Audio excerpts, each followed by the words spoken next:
جی دیکھیں، نااہلی تو خیر ایک بالکل ایکسٹریم سٹیپ پہ جب بات جائے گی تو وہاں پر اس کی بالکل جو ہے وہ ڈسکوالیفائی ہو سکتی ہے، لیکن جہاں تک تعلق ہے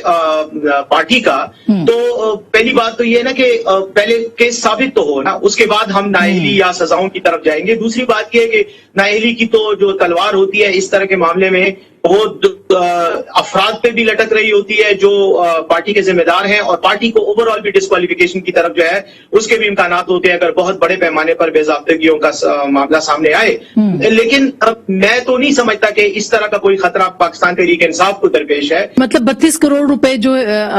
بتائے جا رہے ہیں، جن کے ذرائع موجود نہیں ہے، جن کی ڈیٹیلز موجود نہیں، وہ سیٹسفائی کر دے گی الیکشن کمیشن کو، آپ کی جماعت کے ان کے پاس ہیں؟ دیکھیں آسما، میں اس کا اتنا مختصر صحیح جواب دوں گا کہ دیکھیں بات یہ ہے کہ جہاں تک اکاؤنٹس کا تعلق ہے، ظاہر ہے اکاؤنٹس کی کلیئرٹی تو الیکشن کمیشن کے سامنے پیش کی جائے گی، اور وہ اس میں جو بھی وضاحت ہیں ان کو چاہیے قانون کے مطابق جو اصول و ضوابط ہیں ان کے تحت ہی جو ہے اس کو سیٹسفائی کیا جائے گا۔ لیکن ایک بات اور بھی بتا دوں کہ یہ کوئی ایک فورم تو نہیں ہے نا، یہاں کا فیصلہ کسی بھی پارٹی کے خلاف ہے، میں پی ٹی آئی کی بات نہیں کر رہا، کسی بھی پارٹی کے حوالے سے فیصلہ ہے تو ظاہر ایک اور لیگل جوڈیشل فورم بھی اویلیبل ہے، پھر وہاں پر بات جائے گی۔ لیکن کہنے کا مقصد یہ ہے کہ جو بھی قانونی طریقہ کار ہے ہم تو عدالت کے سامنے ہیں، ہم تو وہ پرائم منسٹر نے بھی کل کہا کہ ہم سرخرو ہوں گے، اور وہ اس میں انہوں نے کہا ہے۔ لیکن ڈاکٹر صاحب اس پہ پی ایم ایل این کو بھی، میں سن رہی تھی حکومتی نمائندے یہ کہتے کہ پی ایم ایل این کو بھی زیادہ خوش ہونے کی ضرورت نہیں، جے آئی ٹی جیسی سچویشن ہو سکتی ہے، آپ کے بھی اکاؤنٹس کے اوپر اعتراضات جو ہیں وہ اٹھ سکتے ہیں، تو کیا ہم یہ کہہ دیں کہ پی ایم ایل این کے لیے بھی اور پیپلز پارٹی دونوں کے لیے پرابلمس ہو سکتے ہیں آنے والے؟ اس میں حرج کیا ہے؟ اگر کوئی بھی irregularity ہے یا کوئی illegality ہے، چاہے وہ پی ایم ایل این نے کی ہو، پی ٹی آئی نے کی ہو، پیپلز پارٹی نے کی ہو، جے یو آئی ایف نے کی ہو، وہ عوام کے سامنے آنی چاہیے اور قانون کے مطابق جو اس کی سزا جزا ہے وہ ملنی چاہیے۔ سوال یہ پیدا ہوتا ہے کہ اتنا بڑا پوری موومنٹ چلائی جس کا نام تحریک انصاف رکھا اور صاف چلی شفاف چلی کا نعرہ لگایا گیا، اس میں 32 کروڑ روپے جو ہیں وہ ان اکاؤنٹڈ فور ہیں، یعنی 1 ارب 64 کروڑ روپے کی ٹرانزیکشنز جو ہیں وہ ہوئی ہیں اسٹیٹ بینک کے مطابق، جو پاکستان میں پیسے آئے ہیں غیر ملکی ملک کے باہر سے، اور 1 کروڑ 32 لاکھ کی رپورٹ ہوئی ہیں۔ اس میں جو 32 کروڑ روپیہ ہے وہ ان اکاؤنٹڈ فور ہے، کسی کو نہیں پتا۔ اسٹیٹ بینک کہہ رہا ہے کہ باہر کے ممالک سے وہ پاکستان میں پی ٹی آئی کے کھاتے میں پیسے آئے ہیں، پی ٹی آئی اس کا حساب دینے سے قاصر ہے کہ وہ آئے ہیں تو کہاں گئے ہیں، کس کے اکاؤنٹ میں گئے ہیں۔ پھر ایک ملک میں یہ پہلی غیر قانونی چیز ہے۔ دوسری غیر قانونی چیز یہ ہے کہ جب بھی آپ کے کوئی پارٹی کے اکاؤنٹس ہوں، آپ کو وہ اکاؤنٹس ڈسکلوز کرنے پڑتے ہیں۔ تو مختلف، آپ نے سنا ہے کل 77 اکاؤنٹس تھے، ایک ٹیلی ویژن چینل پہ چلا، ایک میں آیا 55 اکاؤنٹ تھے۔ پی ٹی آئی کے مطابق 26 اکاؤنٹ تھے، 26 اکاؤنٹ میں سے وہ کہتے ہیں 8 ڈورمنٹ تھے، وہ 18 رہ گئے، 18 میں سے صرف 8 ڈسکلوزڈ اکاؤنٹ ہیں۔ تو بتائیے کہ آپ نان ڈسکلوجر آف اکاؤنٹس کے اوپر کیا سزا بنتی ہے؟ یعنی ایک ایسا ملک جہاں پہ آپ نے سٹنگ وزیر اعظم کو یہ ڈسکلوجر نہ کرنے پہ کہ اقامہ کے لیے یعنی ویزا کے لیے، اور وہ ڈائریکٹر کے طور پر اپنے بیٹے کی کمپنی میں جو تنخواہ لے سکتے تھے مگر نہیں لی، جو رپورٹ آئی ہے اس میں جو لکھا ہوا ہے، جس میں انہوں نے صفحہ نمبر 96 کے اوپر غالباً یہ لکھا ہے کہ یہ unaccounted for undisclosed accounts ہیں۔ یہ دوسری اللیگیلٹی آ گئی۔ تیسری، پاکستان کا قانون یہ کہتا ہے کہ آپ کسی غیر ملکی کمپنی سے پیسے نہیں لے سکتے۔ وہاں پہ ایک لسٹ لگی ہوئی ہے جس میں تمام وہ غیر ملکی کمپنیاں ہیں جن سے پیسے پی ٹی آئی نے لیے ہیں، جن میں سے ایک بڑا عجیب سا نام ہے ڈنگ ڈونگ۔ کون ہے ڈنگ ڈونگ؟ پتہ چل جائے گا، کیونکہ کمپنی ہو سکتا ہے لیجٹ ہو، ببل ہو سکتی ہے، مگر کوئی پتہ نہیں ہے کہ کس کمپنی کے پیچھے کون ہے جو فنڈنگ کر رہا ہے۔ ظاہر ایک سوال تو اٹھ گیا نا۔ اس کے علاوہ بے شمار ایسی رقوم ہیں جو درج ہیں کہ ہاں ہم نے وصول کی، خانہ خالی ہے، کس سے لی، کس تاریخ کو لی، وہ خانہ بھی خالی ہے، کس سے لی، وہ خانہ بھی خالی ہے۔ اس کے علاوہ آپ یہ بتائیے کہ وزیر اعظم پاکستان نے اپنے سگنیچرز کے انڈر 4 جو اہلکار تھے، ملازم تھے پی ٹی آئی کے، ان کے ذاتی اکاؤنٹس میں بورڈ نے بیٹھ کے ان کو اجازت دی کہ جو فنڈ آپ کو باہر سے لوگ بھیج رہے ہیں پی ٹی آئی کو، وہ آپ اپنے ذاتی اکاؤنٹس میں لے لیں، جن میں میرے خیال میں ایک ان کے کوئی ملازم ہے، مجھے نہیں پتا چوکیدار ہیں یا کیا ہیں. کون سا ملک کا قانون اجازت دیتا ہے کہ آپ پی ٹی آئی کی فنڈنگ لوگوں کے ذاتی اکاؤنٹس میں لیں؟ آخری بات، ہمارے یہاں پہ ایک قانون ہے جس میں جو بھی پارٹی کا چیئرمین ہوتا ہے وہ انڈر اوتھ الیکشن کمیشن کو لکھ کے دیتا ہے کہ یہ میں نے جمع کروا دی پارٹی کی تمام رپورٹ، اور میں انڈر اوتھ آپ کو یہ بتا رہا ہوں کہ اس میں کوئی انڈسکلوزڈ اماؤنٹ نہیں ہے، کوئی انڈسکلوزڈ اکاؤنٹ نہیں ہے. انڈسکلوزڈ 32 کروڑ کی اماؤنٹ بھی نکل آئی، انڈسکلوزڈ اکاؤنٹس بھی نکل آئے. اب آپ ایک ملک میں جہاں پہ سپریم کورٹ آف پاکستان کہتی ہے کہ انڈسکلوز تنخواہ جو آپ نے نہیں لی مگر لے سکتے تھے، اس پہ سٹنگ وزیر اعظم کو ڈسکوالیفائی کر دیں، تو یہاں پہ انڈر اوتھ آپ یہ کہہ رہے ہیں کہ اس میں کوئی ہڈن اکاؤنٹ بھی نہیں ہے، کوئی ہڈن اماؤنٹ بھی نہیں ہے. اب اس کا مطلب یہ کہ اس کیس کا اثر ہوگا پاکستان کی سیاست کے اوپر اور دور تک اس کا جائے گا. ویسے اس سے پہلے جتنے بھی الزامات پاکستان تحریک انصاف پہ لگے وہ زیادہ دن تک رہے نہیں ہیں، جیسے نہیں رہے اور جیسے رہے ہیں وہ ایک الگ داستان ہے. انہوں نے ایک کرکٹ کمپنی سے دبئی کی 21 لاکھ ڈالر لیے جو انہوں نے ڈسکلوز نہیں کیے. انہوں نے 4 سے 6 ممالک جو ہیں ان کے اکاؤنٹس نہیں دیے ابھی تک. یہ تو وہ ممالک جن کو انہوں نے ڈھونڈ لیا، کیونکہ امریکہ میں اور 1-2 اور جورسڈکشنز میں یہ قانون ہے کہ اگر آپ کسی کو بھی پیسے دیں اپنے ملک سے باہر تو آپ کو رپورٹ کرنے پڑتے ہیں. یہ وہ اکاؤنٹس ہیں. ابھی جن ممالک کی تفصیل پی ٹی آئی نے دینے سے پی ٹی آئی نے ایک صفحہ نہیں دیا اس انویسٹیگیٹنگ ایجنسی کو. اچھا، میں اس سے پہلے کہ چونکہ میں ڈاکٹر صاحب سے معیشت پہ بات کرنی ہے پیورلی، تو میں بیرسٹر صاحب آپ کے پاس دوبارہ آ جاؤں. یہ جو ساری ڈیٹیلز ابھی بتائی ہیں مصدق ملک صاحب نے، ظاہر ہے کہ اس کا جواب پاکستان تحریک انصاف کو دینا ہے، اور 7.5 سال یہ مقدمہ چلا ہے بائی دا وے، اور ہر روز تقریباً اسی طرح کی باتیں ہوئی ہیں. تو ایسا کیا ہوگا کہ ثبوت جو 7.5 سال تک نہیں آ سکے وہ اگلے 3-4 مہینوں کے اندر یا چلے 15 دن کے اندر جو ہے وہ پاکستان تحریک انصاف الیکشن کمیشن کو دے سکے کہ یہ ہمارے پاس ذرائع ہیں جن سے یہ پیسے آئے ہیں؟ دیکھیں آسما، میں ڈاکٹر صاحب نے نکات اٹھائے، یہ وہ تمام نکات ہیں جو سب جوڈس ہیں نا، جن پر ابھی فیصلہ آنا ہے عدالت کا، یا جو بھی جس فورم کے سامنے بھی یہ سارے نکات ایجوٹیٹ ہو رہے ہیں. یہ رپورٹ بھی اسی کارروائی کا ایک حصہ ہے. تو یہ ساری چیزیں ابھی انسبسٹینشیٹڈ فیکٹس ہیں قانون کی نظر میں. اور دوسری بات یہ ڈاکٹر صاحب کہ دیکھیں، جب آپ کوئی بھی کیس ہوتا ہے اس میں بعض چیزوں کو آپ ایویڈنس کے ذریعے وضاحت کرتے ہیں، اور بعض چیزوں کی آپ کو وضاحت، اگر کوئی irregularity ہوئی ہے وہ آپ وضاحت سے اس چیز کو کلیئر کر دیتے ہیں. تو جو فورم ہے اگر وہ مطمئن ہوتا ہے آپ کی وضاحت سے تو معاملہ ختم ہو جاتا ہے. اس لیے میرا خیال یہ ہے کہ we must wait for the right time. بالکل، اس کا انتظار کرنا چاہیے. اور ابھی 2 کیسز ظاہر ہے کہ ابھی پاکستان تحریک انصاف کہہ رہی ہے بار بار کہ پیپلز پارٹی اور نون لیگ کے بھی جو معاملات ہیں ان کو بھی جانچ پڑتال ان کی بھی کی جائے. آخری بات کروں گا کہ ڈنگ ڈانگ کا جو کیس ہے وہ تو ڈاکٹر صاحب کو اپنے کسی ساتھی سے پوچھنا چاہیے یہ ڈنگ ڈانگ کہاں سے آ گیا. یہ ویسے ہے مزیدار، ایگزیکٹلی اسکروٹنی کی رپورٹ میں یہ موجود ہے. بالکل ایسا ہی ہے. اچھا ڈاکٹر صاحب، اب یہ ایک تو بات ہو رہی ہے، ظاہر ہے کہ سیاسی معاملات ہیں، فنڈنگ کے ان پہ اثرات بھی ہوں گے سیاست پہ، لیکن معیشت پہ کیا سب سے بڑا تحریک انصاف کے لیے 2022 میں چیلنج معیشت ہوگا؟ اور ظاہر ہے الیکشن آگے آنے ہیں، پی ٹی آئی کو کیا کرنا پڑے گا؟ آئی ایم ایف کی شرائط ایک طرف ہے، مہنگائی ایک طرف ہے. 2022 کی اگر ہم معاشی نقشہ پاکستان میں سامنے رکھیں تو 3-4 فیکٹرز ہیں جو کہ میک اور بریک فیکٹر ثابت ہوں گے. اس پہ پہلا فیکٹر جو ہے وہ اومیکرون کا پھیلاؤ ہے. ہمیں دیکھنا ہے کہ اومیکرون جیسے خدا نے ڈیلٹا ویریئنٹ سے ہمیں محفوظ رکھا، اللہ کرے کہ پاکستان میں اس طرح کی سچویشن رہے، لیکن اگر اومیکرون جو ہے وہ بے قابو ہوتا ہے، خواہ وہ پاکستان میں یا جو ہمارے جن ممالک کے ساتھ تجارت چلتی ہے، جن کے ساتھ آپ کا لین دین ہے، جہاں پہ سپلائی چینز ہیں، تو اس کا پھیلاؤ جو ہے وہ ایک امپورٹنٹ فیکٹر بنے گا 2022 میں، نہ صرف پاکستان کی معیشت کے لیے بلکہ باقی دنیا کی معیشت کے لیے بھی. ہم نے دیکھا کہ امریکہ جیسے ممالک میں اب 1 ملین